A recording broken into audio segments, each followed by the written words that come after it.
एक ओर देश में कोरोना के नए वेरिएंट ओमिक्रॉन की दस्तक से सरकार से लेकर स्वास्थ्य महकमा अलर्ट है, तो वहीं शाहजहांपुर में मांगे पूरी न होने पर राष्ट्रीय स्वास्थ्य मिशन संविदा कर्मचारी संघ के सदस्यों ने गुरुवार से सीएमओ कार्यालय में बेमियादी हड़ताल शुरू कर दी है। ऐसे में मुख्यालय से लेकर सामुदायिक व प्राथमिक स्वास्थ्य केंद्रों पर कोविड-19 का टीकाकरण लगभग बंद हो चुका है।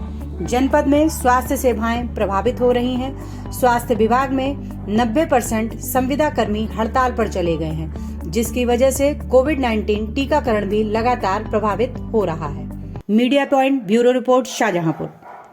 डॉक्टर साहब, संविदा कर्मियों का ये धरना प्रदर्शन जी ऐसे समय में जब कोविड का जो नया वेरिएंट है उसकी देश में दस्तक दी जा चुकी है, तो ऐसे समय में क्या कुछ ये जायज़ है?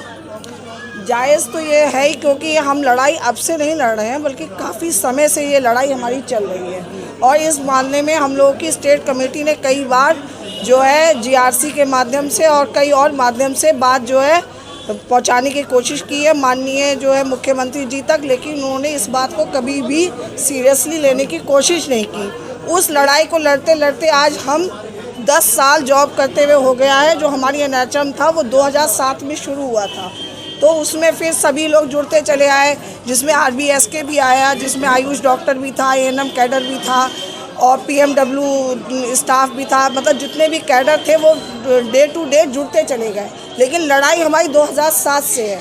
तो आज तक 10 साल में जब उन्होंने राजनाथ सिंह जो हैं उन्होंने जब बुलाया था तो ये कहा था कि जब हमारी सरकार आएगी तब हम आपको अपना पूरा अधिकार देंगे।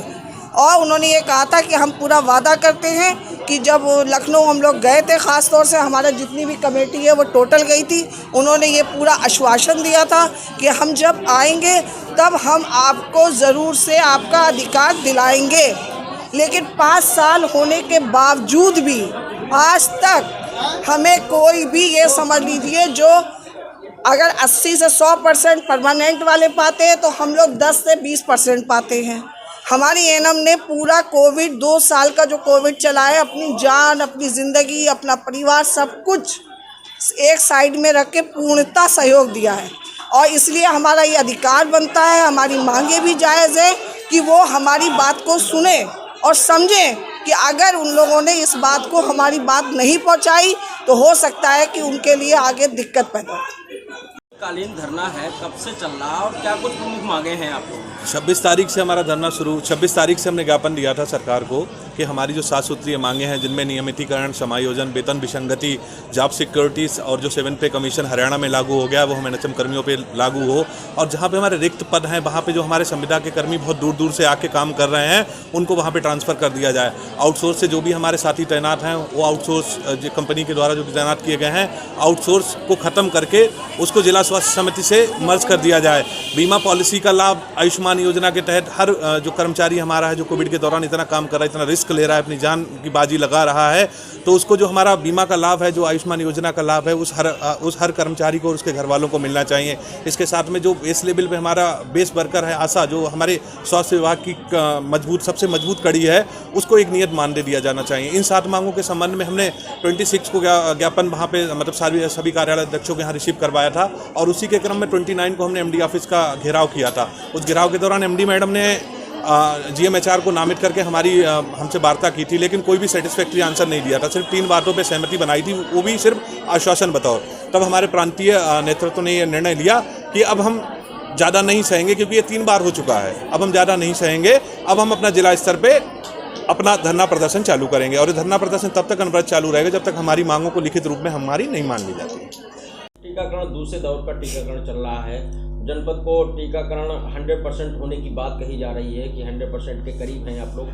तो ऐसे में जब तीसरा एक ये जो नया वेरिएंट आ रहा है ओमिक्रॉन को लेकर के पूरे उत्तर प्रदेश में हाई अलर्ट जारी है, सरकार के मंत्री कह रहे हैं कि पूरे उत्तर प्रदेश में अलर्ट कर दिया गया है, तो ऐसे में संविदा कर्मियों का हड़ताल पर जाना, क्या टीकाकरण का जो अभियान चल रहा है वो प्रभावित नहीं हो रहा है? मुझे जो संज्ञान में आया अभी तक पूरे जनपद में जहाँ जहाँ टीकाकरण हो रहा था, संविदा कर्मी थे, वहाँ टीकाकरण बंद है और टीकाकरण नहीं हो रहा है।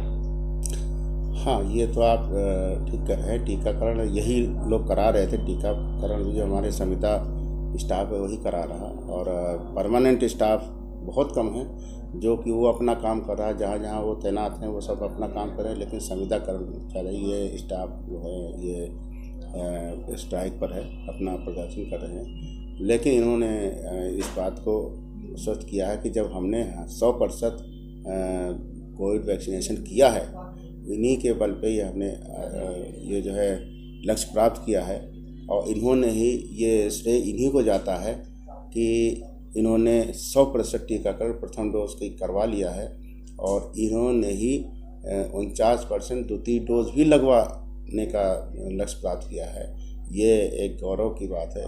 तो इन्होंने ये भी आश्वासन दिया है कि हम जहाँ पर हैं इसी स्थान पे रहेंगे, इससे नीचे नहीं जाएंगे, टीकाकरण का काम पूरा करेंगे। लेकिन सर बहुत महत्वपूर्ण बात, जो संविदा कर्मी अपना 100% योगदान दे रहे हैं, टीकाकरण में बढ़ चढ़ कर हिस्सा ले रहे हैं, उनकी जो मांगे हैं उनमें एक प्रमुख मांग ये भी है कि उन्हें जो पैसा मिलना चाहिए था, जो उनको भत्ता मिलना चाहिए था, जिससे जो उनको नहीं मिला है अभी तक।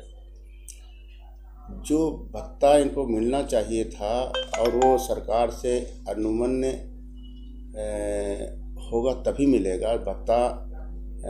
जो इनकी मांगे भत्ते वाली हैं, जोड़ने वाली हैं, किस तरीके से मिलना चाहिए हमको, वो राज्य स्तर का मैटर है, और राज्य स्तर उस पर देख रहा है, इस मैटर को देख भी रहा है और सकारात्मक रुख भी दिखा रहा है। इनकी मांगों को जल्दी पूरा करेंगे, आशा है जल्दी पूरा करेंगे।